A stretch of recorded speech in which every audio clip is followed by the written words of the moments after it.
It's like there's nothing we can say at this point. In just a few minutes, we'll have completed our longing.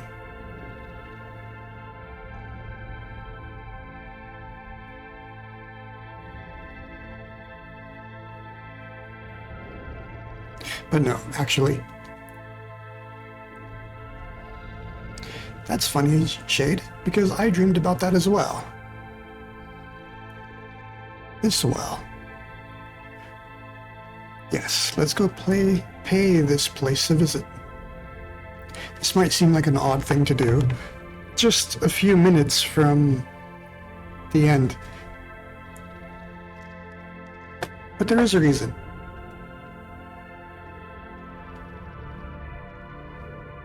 And as you already know from watching the series, this isn't my only profile on this game. I have a profile with this ending, and I have pictures and video of everything that's going to happen.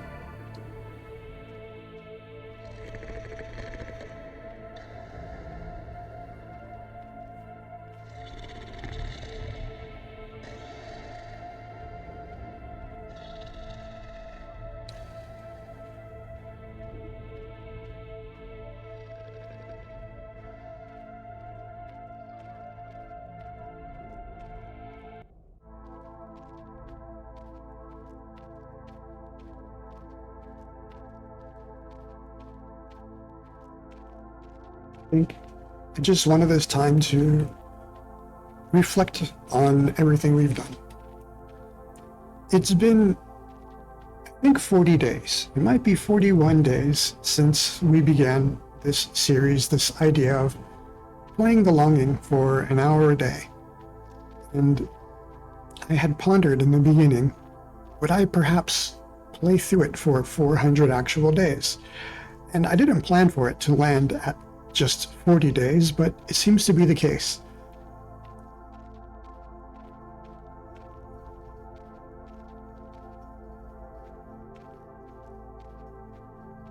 But taking a deeper look at some of the symbolism that makes up this game, I think we've learned some of that symbolism from sitting down and just reading Thus Spake Zarathustra. A lot of those books, I think, were inspirations to the developer in this game. That book and the many others, and not to mention the poem that inspired the developer to even begin thinking about the world as a little creature, a dwarf, a servant of this creature, this king that lives under the ground. There's a clip, if you're curious, showing that off. You can see the clip on Twitch where we read that line. So if you ever want to revisit that.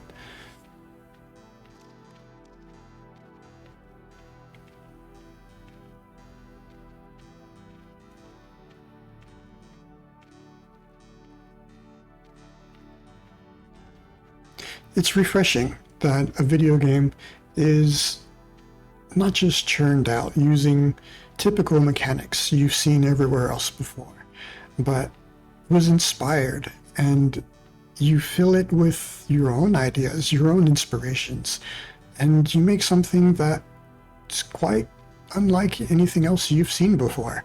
To me, this is what the essence of video games is all about. The potential to create worlds like this, to perhaps fill it with meaning. It doesn't have to. Not everybody is filled with such inspirations as this developer was. But to see that, to dig through and look at some of the lore together that helped to build this game. It's very different playing it now compared to the very first time I played it, understanding a lot of the things that happened behind the scenes when the game was being made, and perhaps re-looking some of the symbols and the symbology of everything that makes up the longing.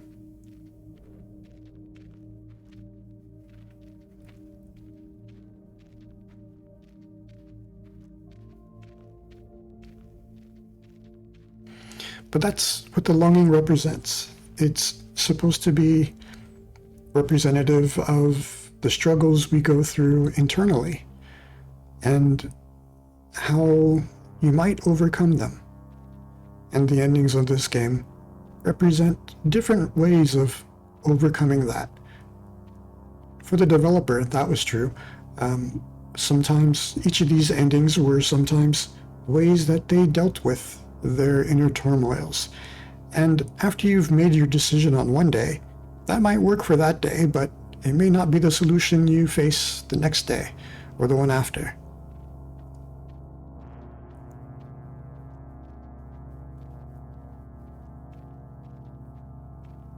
I think what the developer had intended for this game to be have played just once, and then you would be done with it. I think it's doing a bit of disservice, because allowing the player to see all these different endings and to relate to the ones that suit themselves, to gain that full understanding of this is how you can overcome things. I think there's something to be gained with that knowledge. Granted, the idea of you picking one for yourself, which one resonates within you, I think that's something someone can only do after you've seen all the possibilities. I know people who play video games like this. They'll go through any difficult, critical conversation option, and they'll explore all of them and see the results of them. And then they'll go back, load that one game that feels like suits themselves. In some way, it's like building a movie script. And that's what they gain out of the experience. And there's nothing wrong with that. But if that's the experience players want out of a video game, shouldn't the developer be willing to accommodate that, rather than say, well, your longing is finished, it's over, and if you want to see another ending, you'll have to start again. Well, I did. And I started again and again. And it's now, after having played through the game for my third time, completely, that I have this different perspective about it and different understanding of all these elements. I don't think I will play it again at this point. I have mentioned I will probably keep this profile and wander around with it, but I don't think I'll begin and do another full playthrough.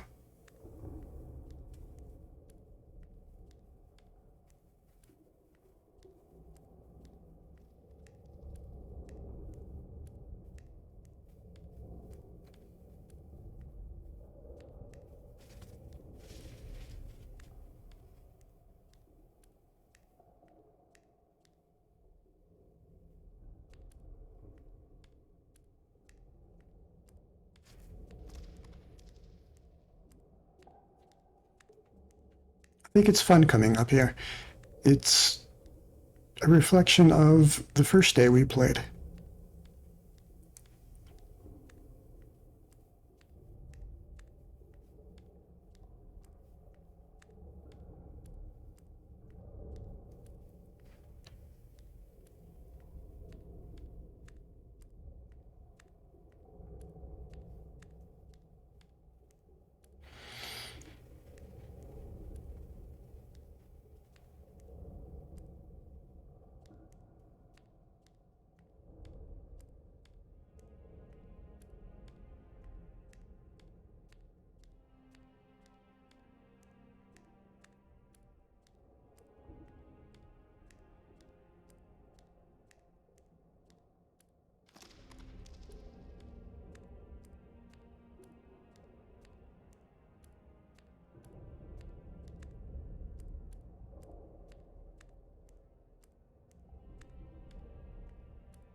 The 400 days have passed.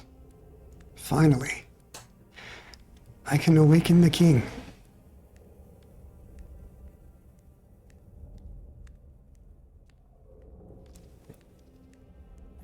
And we will, while the Shade continues his little journey up to the well. Let's take a look at the pictures and video of what it's like to awaken the king.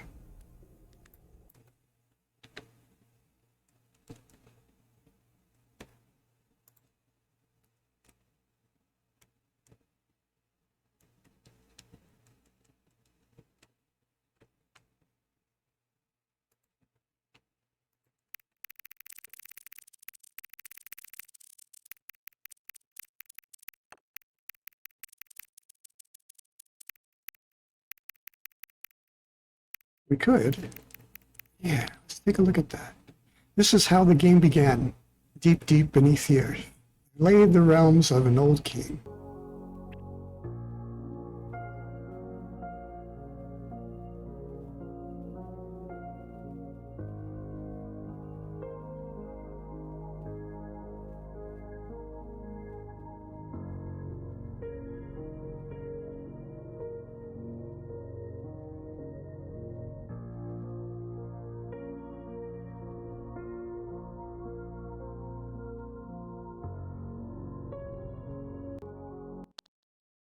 My powers have faded.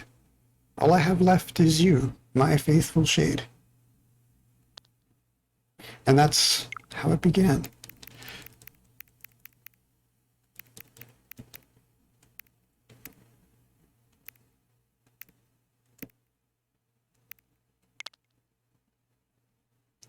And here it is.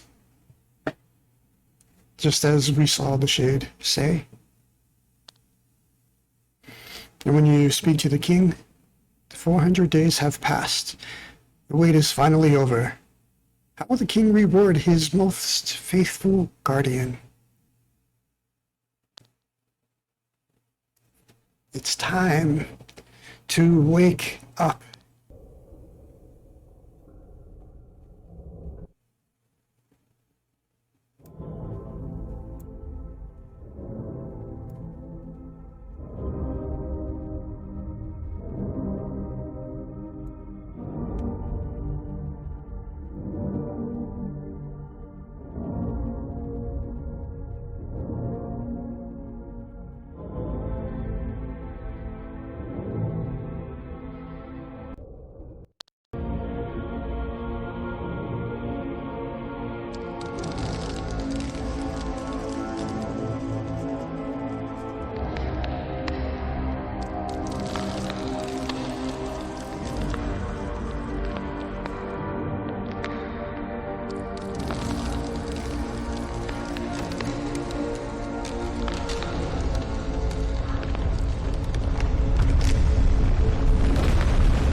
My faithful shade, you have awakened me, and I have kept my promises. I have created a world without longing by destroying everything in it. All life has perished, but we need it no longer. We shall forever rule this eternal kingdom.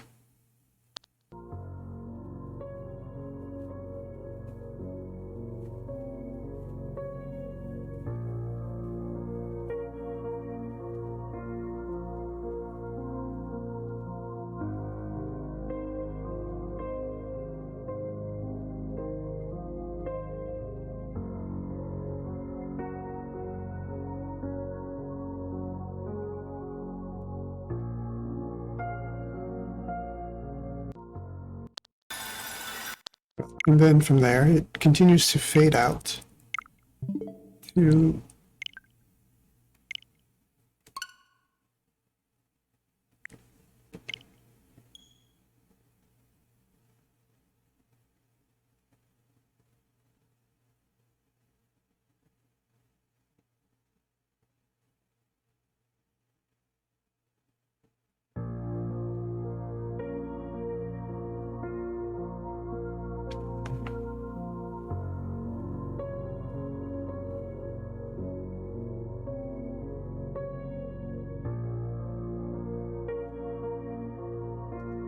some people have called this the worst ending, and the ending where you go to the surface, the best ending, and there's nothing wrong with calling it that, but it's being somewhat superficial about it.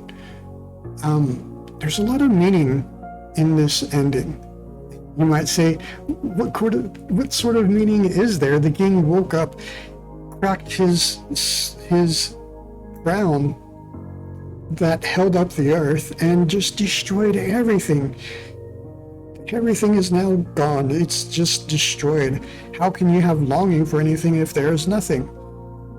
And yeah, that is true. There's nothing wrong with looking at it that way. But when we reflected on the other ending, the idea that the king also has longing, and if we had left to the surface, the king would be alone. He wanted to be with us, someone faithful, loyal to him.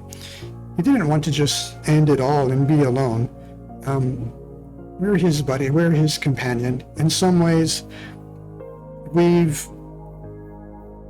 you could say, neglected our own needs for the needs of the king, and all we needed is each other. And that's all that we would have.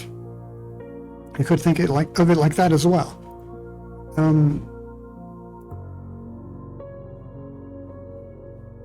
I have a picture.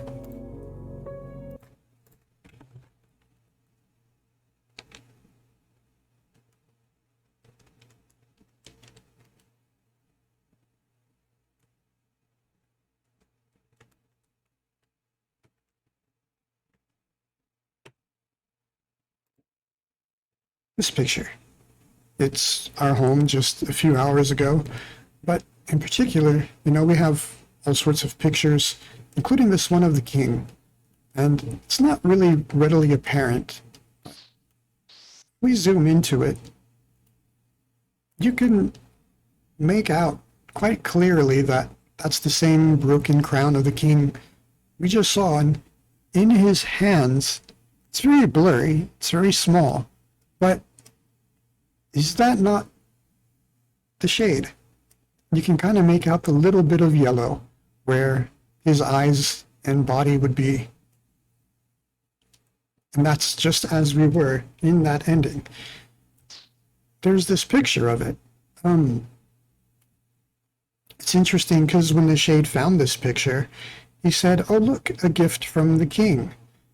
And of course, only the king could have drawn this, but why then was it hidden? Why would the king hide this?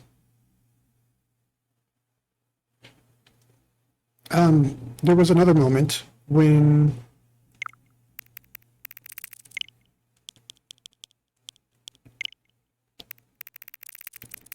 just after the ending that we just saw. There's no more spoilers to be seen. You've seen all these pictures now.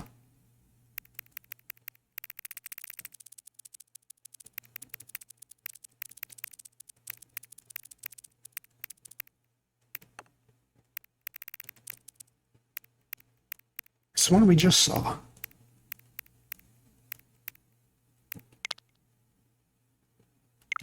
No. Right, that's the intro one. The videos. There. What a nice birthday present from the king. This was another place with the crystals.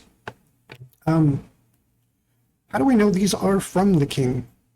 We don't know that at all. That's just something the shade is saying about them, about the crystals, about the painting, the portrait. I think with this ending, the shade was, contrary to as we shared about it yesterday, is quite delusional. He's making up this story. He's justifying it within his own mind that these things are from the king, and that the king wants the shade to have these. No, we know the shade, or the king wants the shade to wake him up after 400 days. He's not rewarding the shade. In fact, what the king does seems very contrary to what we thought. We thought the king was going to reward us and shower us with all these things, and what sort of cool things is he going to have to share with us? This land, everything is going to be wonderful. Oh, I don't have it anymore. There's a picture of it somewhere, or there's the line somewhere where the shade does say, I can't wait to see what wondrous things the king has to share with us, or all this beauty will be encapsulated forever when the king finally awakens. And we were wrong. And that the king decided, no, this is how we end longing, by destroying it all. So that's just to reinforce the idea that the shade is somewhat delusional, that the king is doing all these things for him. So if that's the case, then where did they come from? This crystal, this other painting. My theory, as it was before, is that there was another shade who did share these things, and that it was another shade who painted this, because perhaps he realized that the king, to end all fear and longing, would do just that and destroy everything. And knowing that, perhaps that led to why they betrayed the king and they left, because they didn't want to go through it. There's value here. This world, it has some value. I didn't enjoy the idea that the kings just destroyed it all. And it was very upsetting for me when I first saw that ending. So here's another way to consider all this. While I chat, let me switch back to the shade.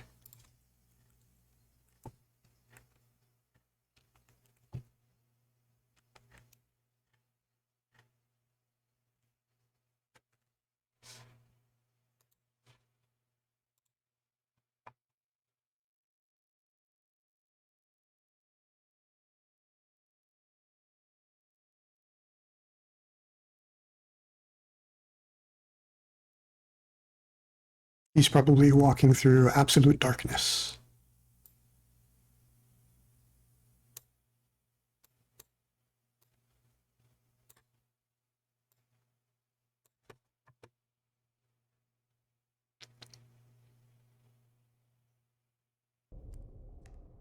Yeah, okay. He'll be walking here for a good bit.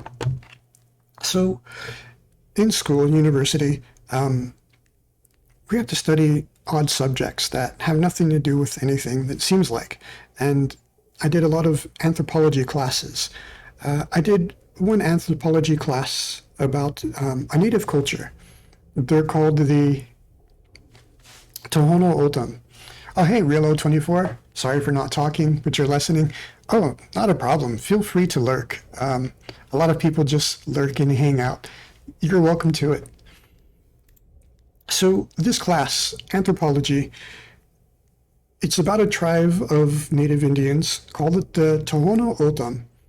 And I was able to go to a library, and a lot of libraries, they have private collections. These are books that you can't check out. You can't take them home with you because they're very rare books, or there's only one in existence. And if that book were to be lost, there's no replacing it. There's no like master manuscript to just print out more. You couldn't borrow it from another library. It's pretty much the only copy that exists. So there's a book of, it sounds like children's stories. You know, there's a lot of people once upon a time that went and met with a lot of natives and learned about their culture, their stories, and they put them all into books, but they tell stories differently. The natives of America, they usually tell stories, it's an oral tradition, and that they only tell stories during the winter, because during the winter, nobody's doing anything. They're not going anywhere. You're not doing crops. You're not really hunting. You're just surviving off of what you have and just living inside. So for kind of entertainment, they tell stories. And they typically tell stories to children because you grew up with these stories and you don't need stories once you've grown up. They're not really something you entertain yourself with throughout your lifetime. It's something you gain, you learn, and perhaps become the storytellers once you've grown up, to learn the stories, to retell them to the younger people. So when it comes to finding native stories of America's, the native Indians, you're only going to find children's stories because that's just how they told them. So I found this book. It's a children's book, and the story is about the Earth Magician. The Earth Magician was the creator of everything in native culture. In the beginning, there was absolute darkness. It's funny because we're right here in absolute darkness. And the Earth Magician existed by creating a bunch of earth. And he created a peoples on this earth to live there and inhabit it. And he made these people absolutely perfect. They were immortal. And however, they were hungry and they would eat things. And as fast as the Earth Magician could create things, these people, they began to breed and create others, ate absolutely everything until there was nothing left.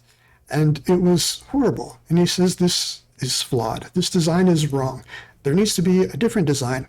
So he used this great staff of his, reached up to the ceiling of the universe and pulled it down. And by pulling it down, he wiped the slate clean. It's kind of like a book, and you just turn the page to an empty page of the book. And he began to create brand new, all again. This time, however, he created companions to be with him. He created a vulture, and this vulture would fly and with its wings carve out canyons and valleys and rivers. They were adding detail to this earth world. There was a companion, a coyote, who learned to create creatures of his own, and he created all these strange creatures that live in the water and the ground, and they're the animals. There was a third companion, don't recall its name. It wasn't a typical animal, had a very unique name that I had never heard before. And that one created other people. And these people, they learned to talk. And the Earth Magician, when he learned this, he's like, wait, what are you doing? You've taught the people to talk? How could you do this? Because speaking, voice is the power of creation. If you remember what we've been reading about with Thus Spake Zarathustra, it talks about when you're a creator, when you are like a god, that's when you really learn the value of things. You create your own good and evil. You begin to define rules. And by doing that, you gain sort of an understanding of everything.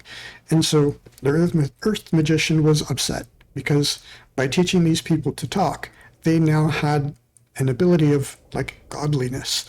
There's one story where a dog was asked to see, there was a great flood. Somebody had sent the dog and said, hey dog, are the waters still high? The dog didn't know how to speak very well. And when it tried to speak, all the people who heard it were turned to stone. And that's just because the dog didn't know how to use its voice. And by saying something incorrectly, it was a word of power. Apparently words carry that power. And in shame, because of that, because the dog had done that, it had therefore decided to never speak again. That's why dogs only bark. It's a fun native story, right? But the point there, though, is that words carry power. So when this companion of the Earth Magician created people who could speak, the Earth Magician said, no, this is wrong. You can't create people like this. This is imperfect. This is the wrong way. I'm going to reach up with my staff, and I'm going to destroy all that we have created, and we're going to begin anew. And his friends pleaded with him, his three companions, and said, no, please don't. There is value here. There's something of value with this life. Let it exist. Let's not destroy it. And so they grappled with the Earth Magician, and eventually he conceded, and he disappeared inside the earth, disappeared from them. And there he said he would create the perfect peoples. It's interesting detail that with other native cultures, you'll find that you were to ask them about a afterlife or a heaven, where would it be? They would point down. There are some native cultures who would build a building called a kiva, and it's under the ground because being under the ground is closer to quote unquote heaven, because that's where the earth magician is, who's creating the perfect peoples. And so the idea is that accepting the idea that reality, for all its worth, is flawed in some way. It's not the perfect image that the earth magician had wanted. And that's why there are so many issues with living in this world. That's why things don't always go to plan and things fail and things seem like they have a natural flaw about them. And that's how they tell the story. That's just the rule of creation. We could have a perfect world, but that would mean giving up everything that already exists and beginning anew. And nobody wanted to give up what they had. So we live with it. We deal with the flaws that are there. I know in British, European cultures, this is also a very common thought that things are messed up, things are screwed. So what? Get over it. Get over it. Deal with it. That's just the way things are. It's interesting, that kind of view. So bringing this all back to the point, this ending where we had the king that lives deep, deep under the earth, for this ending, for him to destroy everything, it's perhaps not an ending as you might think of it, where everything is just destroyed, but perhaps as a beginning for creating something new, creating that perfection. This is also true with Thus Spake Zarathustra, the idea of being real about yourself, being real with who you are and what you know about yourself. As we were saying, the shade is perhaps delusional in some ways about these are gifts from the king, and we learn in reality that's not true. So when you realize I'm not being true to myself and you want to overcome that, well, you would have to destroy everything about yourself, to destroy who you are in order to create something new out of that. And in terms of this game, belonging, what that means as a person, dealing with your own self-depression, is facing it and realizing, you know what, I'm not being honest with myself. Maybe there are things I don't like about myself. Maybe there are things I do like about myself, but I want to differentiate. What are the things I want to be proud about? Everything else is trash. I don't need it. I don't want it. Get rid of it. And just destroying that part of yourself. And whatever you have left, rebuilding from there. And that's a really powerful, motivating thought. It's something that I don't think a lot of people grasp with that ending. The idea of finding what's pure, finding what's worth keeping. I think in the way the king says it, I've destroyed everything, therefore there is no fear and longing. That's one way of thinking it.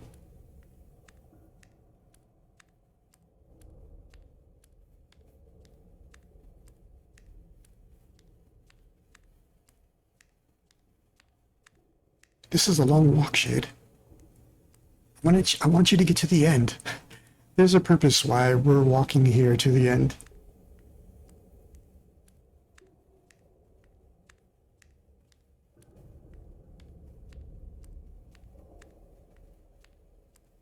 I wish I had a copy of that book, that children's book.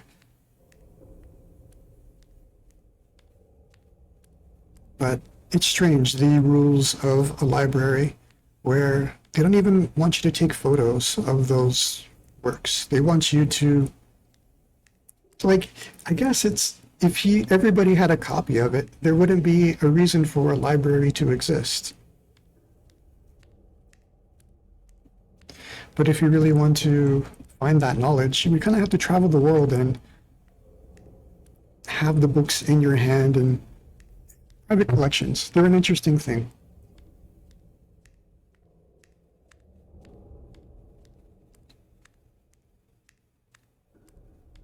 Oh, we're here?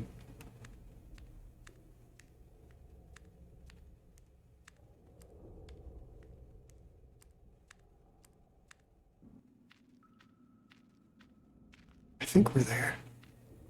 Yes, yes.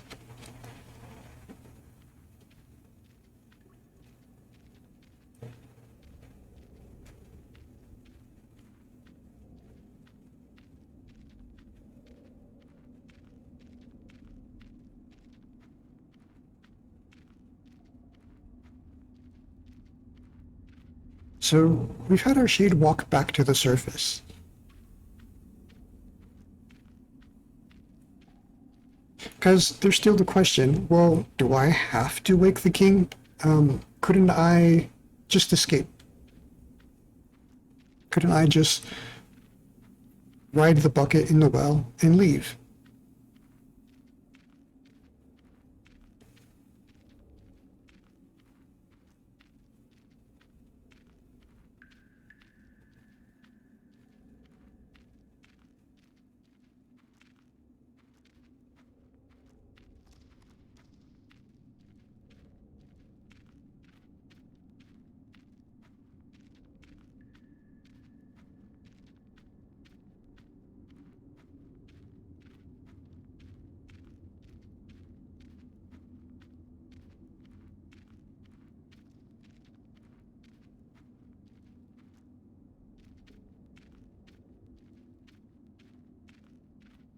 So weird to not see time ticking down anymore.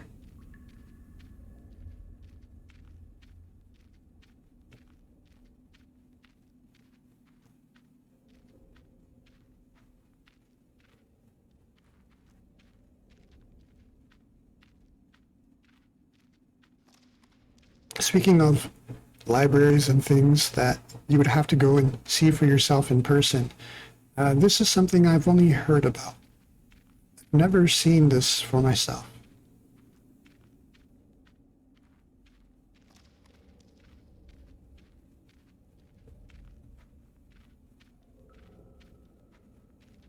Do you see him?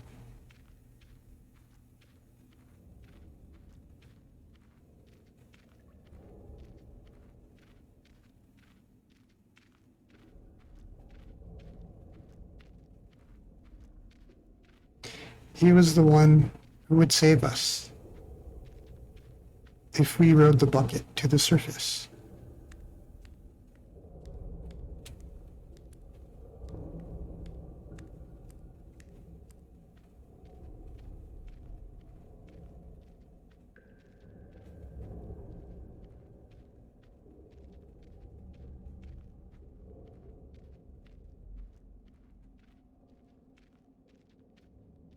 There's a rumor that if you stay here long enough that his body will become like a skeleton. I'm curious if that's true or not.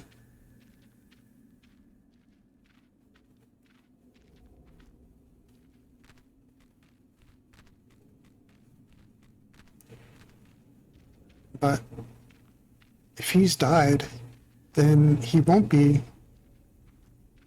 dropping the bucket down. We won't have the opportunity to leave anymore.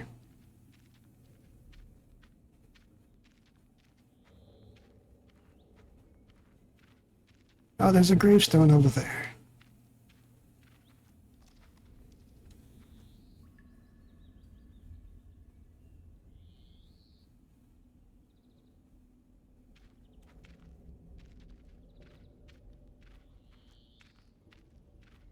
Wish we could read it.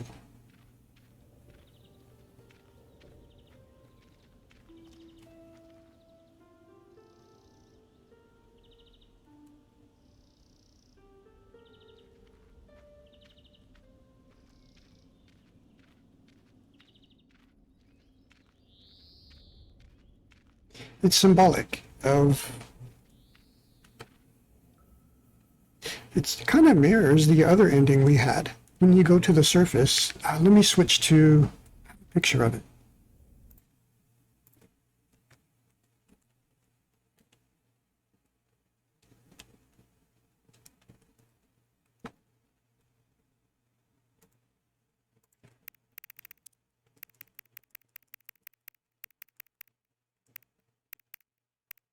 We could have just gone to the profile. That's fine. We'll find it.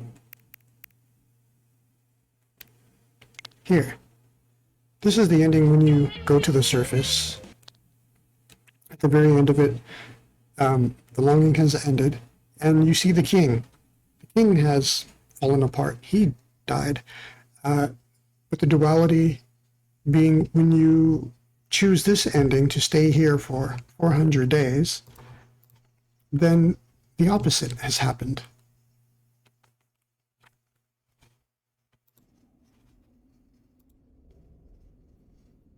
Or he's the one that's died. I guess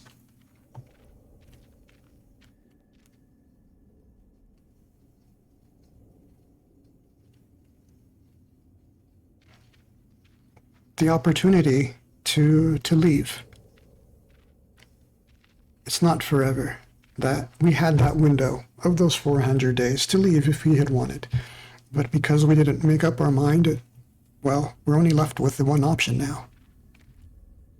It's true though, right? Opportunities don't last forever. But also, with being dead and dying, it's not always represented as being dead, but like with the tarot cards, right? You have this card called Death, and that card is supposed to represent change. Doesn't mean being dead. Kind of like that ending, where just by destroying the world, we're representing change, changing yourself, changing who you are, destroying everything you think about yourself, and rebuilding, starting new. Why not? Become somebody different.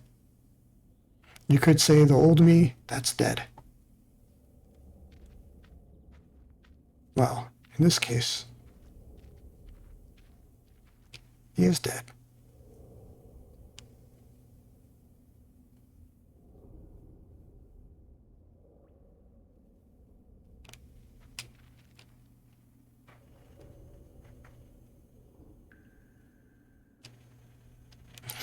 It's interesting, kind of, what's the word I'm looking for? Ironic that if this guy was a shade, for him to leave the underground, that at the end of his life he was put back in the underground.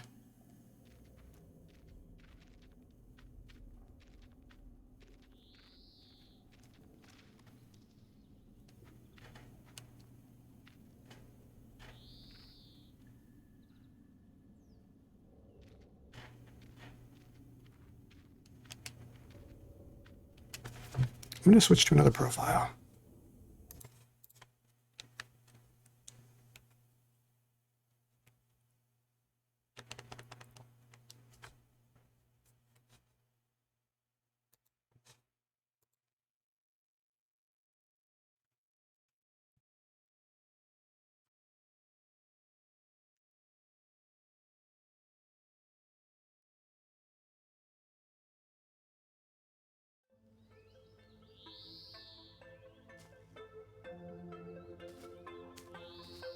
This is the profile I saved up here without actually entering the actual part of the ending. That's just because I like the music up here and everything. I like the scenery.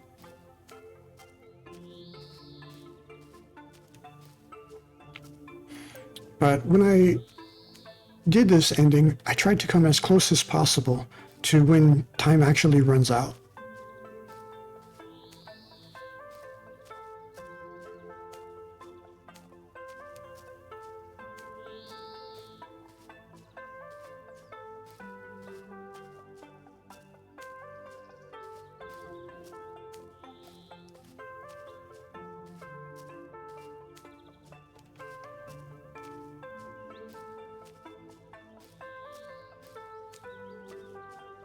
So with this, even though the time is at 00, it's not like that person just died at some predetermined time. Now that we're up here, he doesn't still die.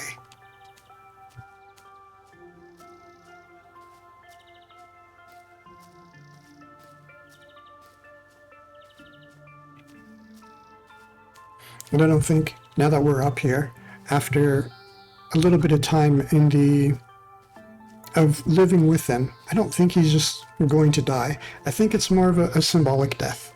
Just like how with this ending, how the king is broken and dead. Broken inside even.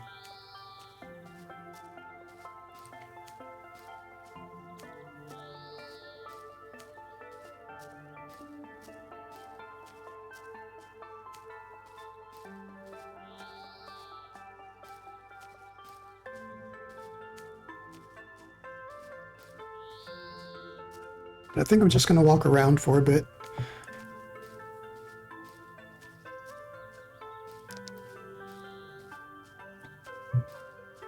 We've pretty much seen and shared everything we can about the game.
I don't think I'm ready to escape either, Shade.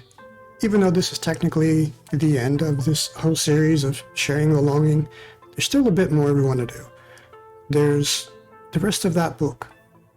Book 4 of Thus Spake Zarathustra. I think I'll do a couple more streams after this, where I'm just reading through the book.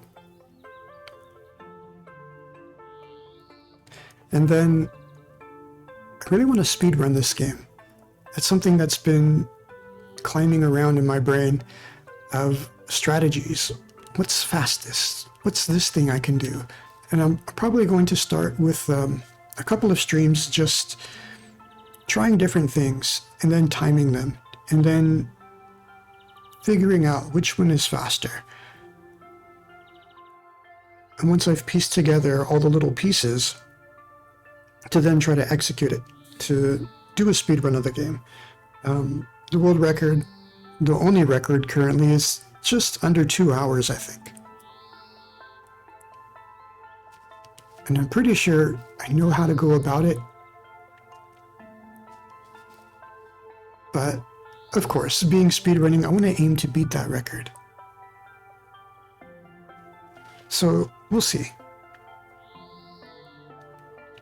I will be streaming back at our usual time, which is usually begins an hour from now.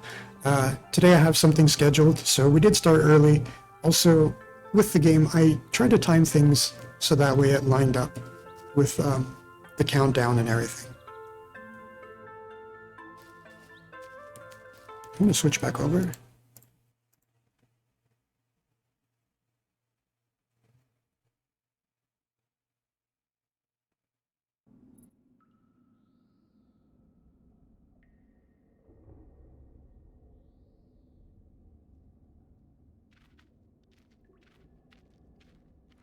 Yeah, I like the idea of keeping this profile here.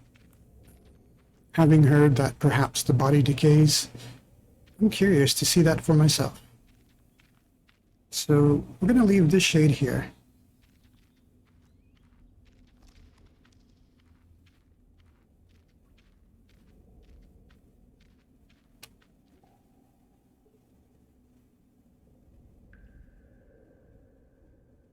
Actually, I do have more to share.